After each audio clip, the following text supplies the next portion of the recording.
Hello అండి, నమస్తే. నేను మీ సౌజన్యాని. ఎలా ఉన్నారు అందరూ బాగుండాలని మనస్ఫూర్తిగా అయితే కోరుకుంటున్నానండి. ప్రతిరోజు మనం తీసుకునే ఆహారాన్ని కొంచెం మార్పులు చేసుకుంటూ మన ఆహారపు అలవాట్లను కూడా కొంచెం మార్చుకోవాల్సి ఉంటుందండి. దీనితో పాటు ప్రతిరోజు మనం చేసే పనులే అయినప్పటికీ కూడా కొంచెం ఫాస్ట్గా సులువుగా చేసుకోవడానికి ప్రయత్నం చేయాలి. ప్రతిరోజు ఆహారపు అలవాట్లను మార్చుకోవాలి అంటే దీనికోసం ఎక్కువ ఖర్చు చేయాల్సిన అవసరం ఉండదు. Morning breakfast, lunch, dinner, snacks ఇవన్నీ కూడా మనం ప్రతిరోజు తీసుకునే దానిలోనే కొంచెం మార్పులు చేసుకుంటే సరిపోతుంది. ఈరోజు వ్లాగ్ కంటిన్యూ చేస్తూ ఈ వీడియో మీకు నచ్చినట్లయితే లైక్ చేసి ఫ్రెండ్స్ అండ్ ఫ్యామిలీ మెంబర్స్కి షేర్ చేయండి. నెక్స్ట్ అదే చిన్న గ్లాస్తో మొక్కజొన్న విత్తనాలు తీసుకున్నానండి. ఈ మొక్కజొన్న సీడ్స్ ఏంటంటే నేను ఇంట్లోనే మొక్కజొన్న కంకులు ఎండిపోయిన తర్వాత ఆ సీడ్స్ తీసి స్టోర్ చేసుకున్నాను, కొన్నవైతే కాదు. నెక్స్ట్ అదే గ్లాస్తో వేరుశెనగ గుండ్లు, నెక్స్ట్ గ్రీన్ జొన్నలు అంటే పచ్చ జొన్నలు, తెల్ల జొన్నలు ఉంటాయి. నేను పచ్చ జొన్నలు తీసుకున్నానండి. నెక్స్ట్ అదే చిన్న గ్లాస్తో 3 గ్లాసులు రేషన్ బియ్యం తీసుకుంటున్నాను. సో అయితే వీటి ప్లేస్లో ఇంకా మీరు హెల్తీగా మార్పులు చేసుకోవాలి అనుకుంటే పెసలు, అటుకులు, పచ్చిశనగపప్పు, రాగులు ఇంకేమైనా తీసుకోవచ్చండి, మన ఇష్టం. సో నేను ఇక్కడైతే 5 ఇంగ్రీడియంట్స్ తీసుకున్నాను. సో వీటన్నిటిని కూడా బాగా వాష్ చేసి వాటర్ పట్టేసి ఉంచేస్తానండి. మినిమం 8 అవర్స్ అయితే నానబెట్టుకోవాలి కదా. సో ఇక్కడ మొక్కజొన్న సీడ్స్ ఉన్నాయి కాబట్టి ఇంకా ఒక 1-2 అవర్ ఎక్స్ట్రా కూడా నానబెట్టుకోవచ్చు. సో మార్నింగ్ మనం నానబెట్టుకుంటే నైట్ మనం 8-9 ఓ క్లాక్కి మనం రుబ్బుకోవచ్చండి, సరిపోతుంది టైము. నెక్స్ట్ ఇక్కడ చూడండి, మొత్తం బాగా ఉబ్బిపోయాయండి. సాయంత్రం 8:30 అలా అవుతుంది. గ్రైండ్కి వేసుకోవాలనుకుంటున్నాను. ఇక్కడ వేరుశెనగ గుండ్లు చూశారు కదా, బాగా ఉబ్బిపోయాయి. సో ఒక 2-3 టైమ్స్ బాగా వాష్ చేసుకున్నాను. ఇక్కడైతే ఒక చిన్న టిప్ చెప్పాలనుకుంటున్నాను. ఏంటంటే మనం ఏదైనా సరే గ్రైండ్కి వేసేటప్పుడు మీరు రాగులు, పెసలు ఏవైనా చిరుధాన్యాలు నానబెట్టుకుంటే మొత్తం కలిపి మనం ఒక్కసారి గాలించుకుంటే బెటర్ అండి. లేకుంటే లోపల ఇసుకలాగా ఉంటుంది. మనం దోశలు వేసుకొని తినేటప్పుడు ఆ ఇసుక మనకే తగులుతుంది కాబట్టి ఒక్కసారి గాలించుకుంటే బెటర్. ఇక్కడైతే నేను గ్రైండర్కి వేయాలనుకుంటున్నాను. గ్రైండర్కి వేసేటప్పుడు ముందుగా మనం ఇలా వాటర్ వేసుకోవాలండి. ఆ తర్వాత మనం గ్రైండ్ చేసుకునేటప్పుడు చాలా స్మూత్గా మెదుగుతుంది.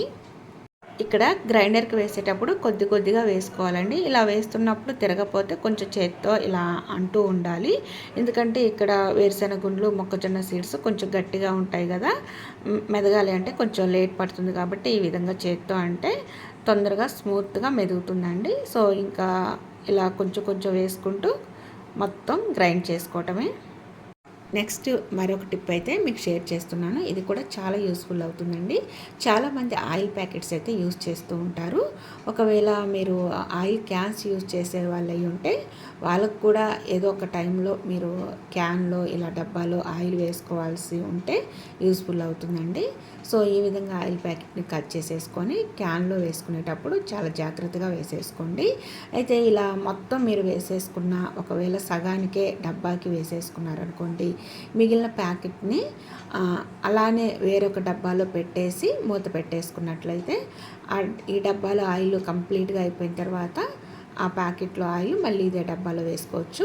ఒకవేళ మీరు పెద్ద డబ్బా అనుకోండి, మొత్తం ఆయిల్ వంచేసారనుకోండి, ఈ ప్యాకెట్లో ఇంకా ఆయిల్ ఉంటుంది కాబట్టి ఈ డ్రాప్స్ ఈ డబ్బాలో పడాలి అంటే దీని మీద ఇలా పెట్టామనుకోండి, జారి కింద పడిపోతూ ఉంటుంది. కాబట్టి ఈ విధంగా ఆయిల్ ప్యాకెట్కి, క్యాన్కి రెండింటికి ఇలా అటాచ్ అయ్యేటట్టుగా మనం ఒక క్లిప్ పెట్టుకోవాలి. ఇది బట్టలకు పెట్టే క్లిప్ అండి.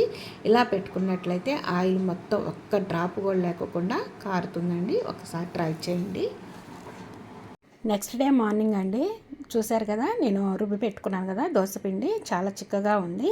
అన్నీ ఎక్కువగా పప్పులే ఉంటాయి, ఇందులో రైస్ చాలా తక్కువగా ఉంటుంది కదా, అందుకోసం చాలా చిక్కగా ఉంది. ఒదిగైతే అవ్వలేదు, లైట్గా అయింది. దీంట్లో తగినంత సాల్ట్, వాటర్ వేసేసుకొని దోసపిండి ఏ విధంగా మనం లూజ్గా కలుపుకుంటామో ఆ విధంగా బ్యాటర్ వచ్చేటట్టుగా కలుపుకోవాలండి. ఇక్కడ చూశారు కదా, ఈ విధంగా జారుగా ఉండాలి. అప్పుడే దోశలు వస్తాయి, బాగా టేస్టీగా కూడా ఉంటాయి. ఒకసారి అయితే దోశ కూడా వేసి మీకు చూపిస్తాను చూడండి.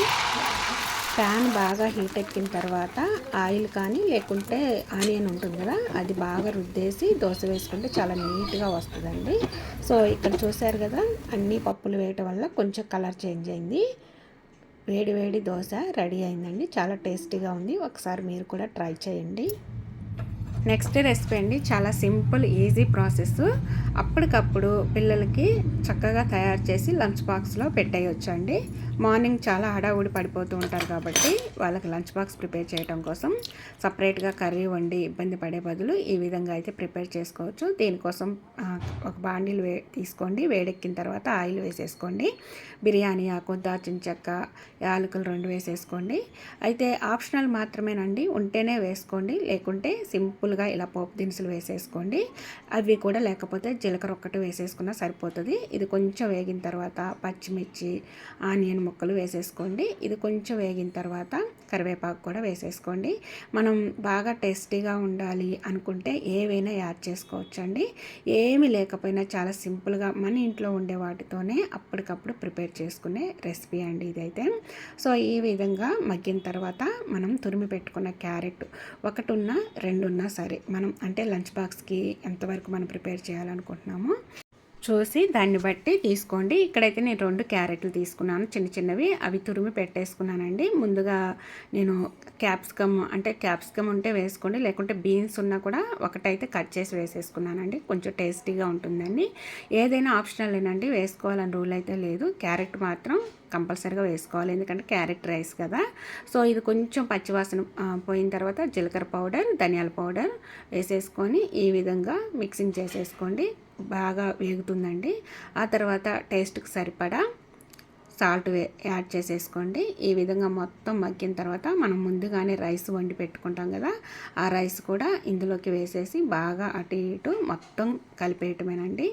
అప్పుడు క్యారెట్ రైస్ అయితే తయారైపోతుంది. వేడి వేడిగా అప్పటికప్పుడు చాలా సింపుల్గా, ఏ కూరలు లేకపోయినప్పుడు ఇదైతే తయారు చేసుకొని పెట్టుకోవచ్చు. ఇది ఓన్లీ లంచ్ బాక్స్లోకి మాత్రమే కాదండి, మనకి ఏదైనా సరే కర్రీ లేనప్పుడు ఈవినింగ్ టైంలో, లంచ్ టైంలో ఈ విధంగా సింపుల్గా ప్రిపేర్ చేసుకోవచ్చండి. సో ఇదైతే పిల్లలు చాలా బాగా ఇష్టపడి తింటారండి. లంచ్ బాక్స్లో పెట్టినట్లయితే ఒకసారి ట్రై చేయండి. లాస్ట్లో అయితే ఈ విధంగా గరం మసాలా 1 స్పూను వేసేసి మళ్ళీ మిక్సింగ్ చేసేసుకోండి. వేడి వేడి క్యారెట్ రైస్ రెడీ అయిపోయింది కదా. సో దీన్ని అయితే లంచ్ బాక్స్లోకి పెట్టేసేసి పిల్లలకి ఇవ్వండి. ఒక్క ముద్ద కూడా మిగుల్చుకోకుండా తింటారు. సో ఇక్కడైతే నేను టేస్ట్ చూస్తున్నాను, సూపర్గా ఉందండి. అన్నీ కరెక్ట్గా సరిపోయాయి. నెక్స్ట్ ఇంకేం పనులు ఉంటాయండి, పిల్లలు స్కూల్కి వెళ్ళిన తర్వాత నార్మల్గా మన కిచెన్లో గిన్నెలు క్లీన్ చేసుకోవడం, ఏదైనా వర్క్ ఉంటే చేసుకోవడమే కదా. అయితే చాలా రోజుల నుంచి కిచెన్ నేను సరిగ్గా పట్టించుకోవట్లేదు, హెల్త్ డిస్టర్బ్ అయ్యి. సో ఇక్కడ చూసారు కదా అంత జిడ్డు మరకలు ఏ విధంగా ఉన్నాయో. స్టవ్ మీద ఉన్న స్టాండ్స్ అయితే తీసేసాను. పక్కన ఉన్న అన్నీ కూడా డబ్బాలు ఉంటాయి కదండి, అవన్నీ తీసేసి పెట్టేశాను పక్కన, ఎందుకంటే మొత్తం కౌంటర్ టాప్ అంతా క్లీన్ చేయాలి. అయితే స్టవ్ మీద ఉన్న మరకలు పోవడం కోసం నేను ఇక్కడ ఎలాంటి లిక్విడ్స్ అయితే యూజ్ చేయట్లేదు. మన పనులు ఫాస్ట్గా సింపుల్గా అయిపోవాలి అంటే మనం చాలా తెలివిగా ఆలోచించుకోవాలండి. ఇంట్లో మనకి ఏదైనా సరే రైస్ పౌడర్స్ అంటే బియ్య పిండ్లు ఉంటాయి కదండి, ఆ పిండ్లు చాలా రోజులు స్టాక్ ఉందనుకోండి పురుగు పట్టిపోతుంది అని పడేస్తూ ఉంటారు కదా. అలా అస్సలు పడేయాల్సిన అవసరం లేదండి. ఈ విధంగా మనము క్లీనింగ్ పర్పస్కి యూజ్ చేసుకోవచ్చు. ఇక్కడ నేనైతే ఎలాంటి డిష్ వాష్ లిక్విడ్స్ యూజ్ చేయట్లేదండి. జస్ట్ ఇక్కడ బియ్య పిండి ఉంటుంది కదా, అది తీసుకొని ఈ విధంగా మొత్తం కూడా ఇలా చల్లుకోవాలండి. అయితే ఇది స్క్రబ్బింగ్ లాగా బాగా యూస్ఫుల్ అవుతుంది. దీని మీద ఉన్న ఆయిల్ మరకలు అంటే మీకు కనిపించకపోవచ్చు కానీ చాలా చాలా జిడ్డు మరకలు ఉన్నాయండి స్టవ్ మీద. ఆ మరకలన్నీ పోవాలి అంటే మనం కంపల్సరిగా సోపు, సర్ఫ్, లిక్విడ్స్ యూజ్ చేస్తూ ఉంటాం. సో ఇక్కడ నేను ఏమి యూజ్ చేయనండి, జస్ట్ ఇక్కడ బియ్యం పౌడర్ వేసేసి మొత్తం స్క్రబ్బింగ్ చేసేస్తాను. చాలా సింపుల్గా, చాలా చాలా తక్కువ టైంలోనే మొత్తం పోతుందండి. ఒక్కసారి మీరు కూడా ట్రై చేయండి. చూశారు కదండి, ఈ విధంగా మొత్తం స్క్రబ్బింగ్ చేసేసి వాటర్తో క్లీన్ చేసేసుకోండి.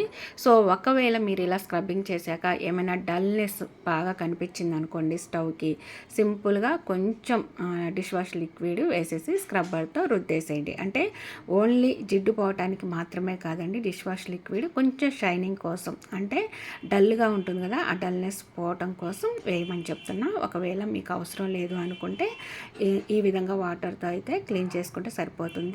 ఇక్కడ మొత్తం కౌంటర్ టాప్ కూడా నేను ఈ విధంగానే రుద్దేశానండి. మొత్తం క్లాత్ పెట్టి తుడిచేసి మీకు చూపిస్తున్నాను. సో ఇక్కడ నేను డిష్ వాష్ లిక్విడ్ అస్సలు అప్లై చేయలేదు, మీకు మరీ చెప్తున్నాను. చూశారు కదా, మొత్తం తుడిచేసిన తర్వాత ఏ విధంగా ఉందో స్టవ్ తలతల మెరిసిపోతుందా. మీరు కూడా ట్రై చేయండి, ఎలా వచ్చిందో కామెంట్ సెక్షన్లో మెన్షన్ చేయండి. ఫస్ట్ టైం మన ఛానల్ ఎవరైనా కొత్త వాళ్ళు చూస్తున్నట్లయితే సబ్స్క్రైబ్ చేసుకొని పక్కనే ఉన్న బెల్ ఐకాన్లో ఆల్ బటన్ యాక్టివేట్ చేసుకోండి. వీడియోస్ అప్లోడ్ చేయగానే ప్రతిదీ నోటిఫికేషన్ రూపంలో మీ ముందుకు వస్తుంది. Thanks for watching.